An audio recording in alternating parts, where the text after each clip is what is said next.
Thank you. So you have been speaking about interview, and I think I will bring some answer to the interview, because the main thing is about the way we are learning, and we will reply to interview in the same way that what you have learned, you know. And if we are in a textbook learning, then we'll reply to the interview in a textbook manner.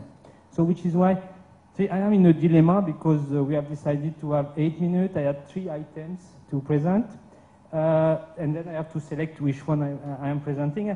I find myself in the position of someone who is interviewed. There was this guy interviewed, and he was not asked question about his expertise in this subject or whatever, just get a riddle to solve, which was, you know, he's in his car, goes through a bus station, and there are 3 people in this bus station. One is an old lady, nearly dying, near to die. Another is his old friend who has saved his life one day. And the third person is the woman of his life. So now he has only one seat for the passenger. Then which one he will take? That was the question in the interview. So, you know what he said? The person who has been selected, he said, I give my key to my old friend, then he can take the old lady to the hospital, and I stay in the bus station with the woman of my life.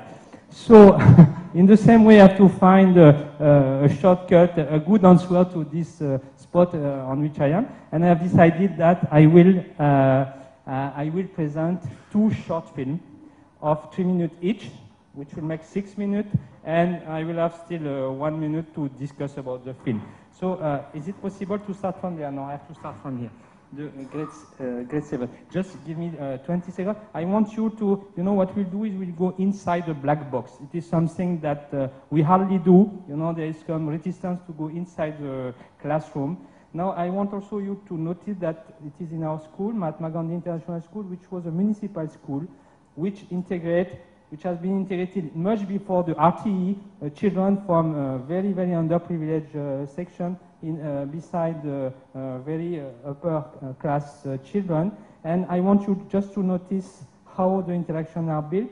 I want also to say that this is active learning, this is experiential learning, that the learning is arriving through peer-to-peer interaction.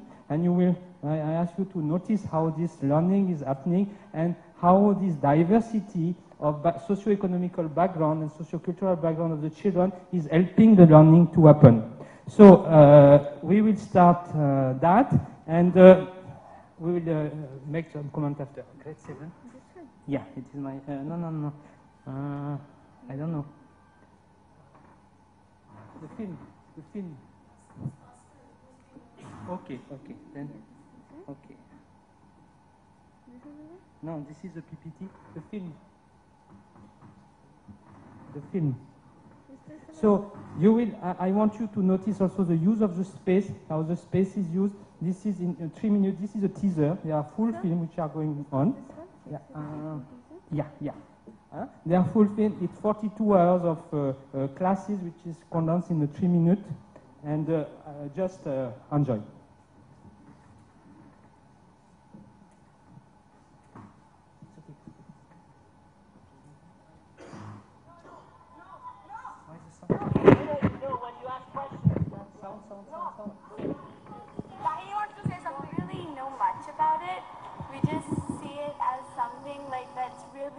Really gross and stuff.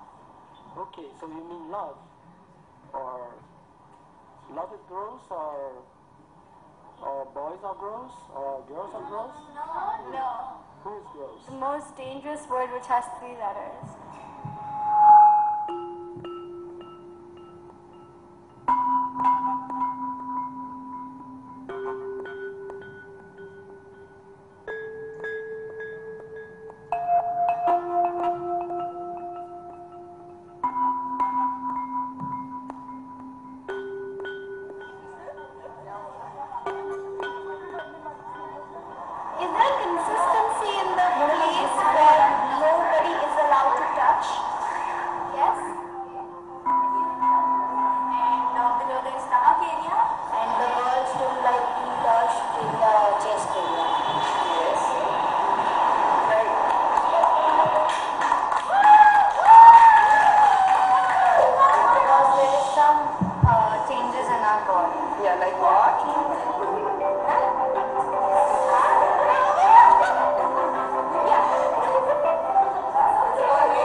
So this is really what is happening in the classroom.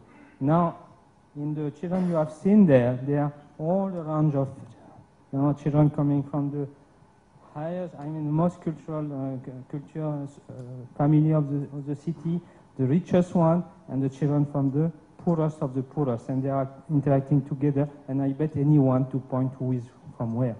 So the pedagogy is really, we are supposed to speak about harmony and integration. The pedagogy, the way of teaching, is the answer to create a secular society, to create children who are growing together, who understand each other. So another thing also you have noticed maybe is how this diversity is helping each other to understand, and how this child, this eureka moment which is happening, yeah, my God, I've seen it. So now I'm suggesting that this was, of course, a very difficult aspect, because it is about sexual education, body awareness, and I think as with the situation of today, with the news and the actuality that all of us know, I think it's something very important, difficult to treat in the classroom, but so important, and maybe if we go deeper into that, maybe we'll have to face less of this evil which are happening there. So the next thing is about a more cognitive aspect. This was a broad one. You have seen how we use science, maths, arts, and the body, how the body is used, which will allow these children, when they will face an interview, to face the public and to be able to interact. Now we'll go into, with the same methodology, experiential learning, to something much more cognitive. It's about standard 5, learning multiplication table. You see, it's something extremely basic, and you will see that the same methodology, the same way of learning can be applied. No. How do I go to the film? I don't know how to use that. Someone can come? That's a PPT. I want the second film. There is a second film. Because PPT is out, because I've explained, there was an interview, 3 people, and I can take only 2 of this. One is out. My friend has taken the key for that. So, that's the second film. There's another film. Matt, yeah, right. This is the Mahatma Gandhi International School, where we are learning the concept of multiplication in grade 5. You can see a diverse use of everyday materials such as beads, use of space and movement, and also group interaction. From the chaos of free play, which the children love, we move to more structured exploration by creating patterns. We thus progress from concrete play to learning abstract maths concepts. By connecting the body to materials, we make links between the inner world of the learner and the external environment. Now we proceed to the language of maths. At our school, we have one motto: make it a game. Children again use their bodies to learn math symbols, which is also a language. So different senses are used to bring in different ways to learn. Multiplication tables become fun and easy to learn. Through experiential learning, children learn cognitive concepts and also develop life skills. At Mahatma Gandhi International School, we are learning all the time. Here are grade 11 students learning filmmaking. So, by the way, all the music which are in this film are done by our student. This is our original music. So, you have seen at the end of this film that there are other students of older grade who are making film. It is part also of their project which is filmmaking, and they are learning math, physics, and technology through making film. So these films are meant for, of course, it's just teaser, what you have seen. We have the long film, we have a full series, and we are continuing to do that. They are meant for teacher training, because we find that the best way of conduct teacher training is to show what can happen in the classroom in terms of experiential learning, instead of speaking about that. So I thank you to to have listened